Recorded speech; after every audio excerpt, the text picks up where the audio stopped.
This is Our House presented by Samsung, and it really was our house. As we know, Canada co-hosting this 2026 edition of the FIFA World Cup. Toronto, Vancouver put on the show. The Canadian fans showed up, and all the different cultures came together as well, depending on which matches were being played in the cities. And for the first time ever, 48 teams, Spain, the ultimate champions. KJ, when you look back on this tournament, what stands out the most?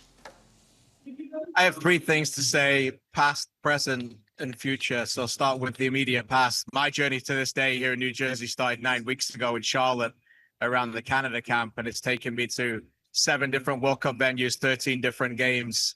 And I just got tremendous amount of gratitude for everybody who's allowed me to do that. So that's, first of all, I want to say that it's been an incredible journey. I'm very blessed. The present, Spain down below me with their families celebrating what the World Cup trophy means. They're fitting World Cup champions.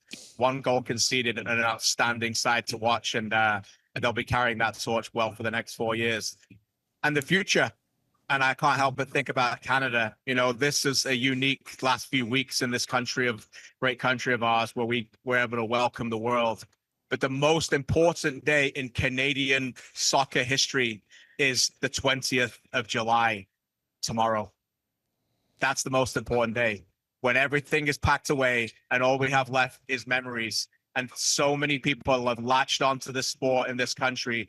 And for people like us that work in it and believe that so many people, and we're talking millions, cared so much about this World Cup and this sport, everything that we've done to try and galvanize them needs to go to work now. And every aspect, anybody from a youth coach to a player to a broadcaster to a professional coach, it's about putting you aside and putting the game first to how we can put this game forward. That is the most important part for me now.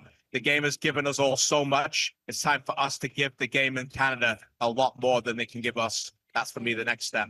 All right, Jordan? I remember in 2022 when Canada played Belgium, and my text was blowing up, whether it was former teammates in Denmark, family in England, like, oh, Canadians playing soccer, playing football at this level, like people that they liked on the squad. And I would always kind of ask them, not to like shame them, but be like, how many players did you know before this, right? Just to get a feel.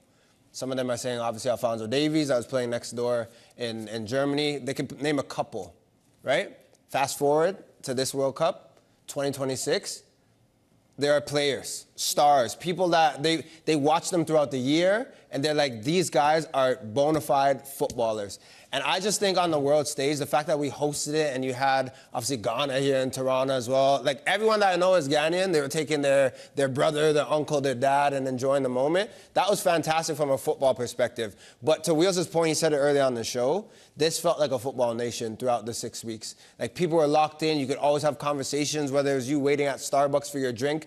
People were locked into what was happening, who should start, who shouldn't. And I love that part. But to some degree, I totally agree with KJ, because now that you've been bitten, now that you know what it's like, we got to just continue having those conversations, bumping people and talking to them about it. Because, yeah, I wouldn't go and say that Canada's a football nation, but we definitely got that bite. We definitely got that sniff of what it feels like. And I just hope we continue doing it. I said my bit on Canada, so I'll leave that alone. I kind of feel conflicted coming into this World Cup. I was cynical coming into it, what a 48-team World Cup would look like. But generally, overall, I enjoyed the football. I enjoyed the games on the field.